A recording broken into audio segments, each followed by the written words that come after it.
या इथे बघा, तुम्हाला माहिती आहे का की झाडाला खोडकिडा लागतो.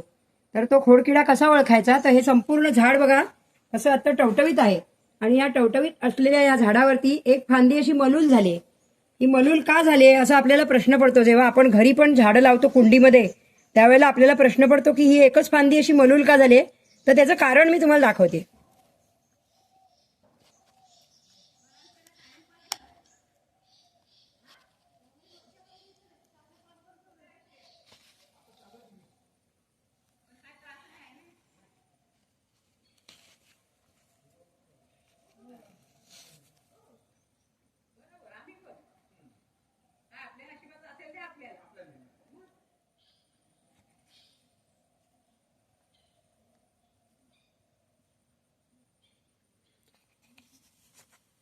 हा जो खोडकिडा आहे हा संपूर्ण झाडाला खराब करून टाकतो आणि मारून टाकतो.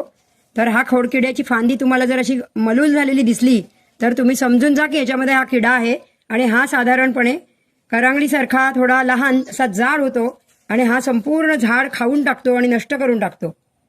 खोडामधून जात असल्या कारणामुळे खोडाचं संपूर्ण जीवनसत्व झाडाला देण्याची प्रक्रिया थांबते आणि झाड मरून जातं पूर्ण.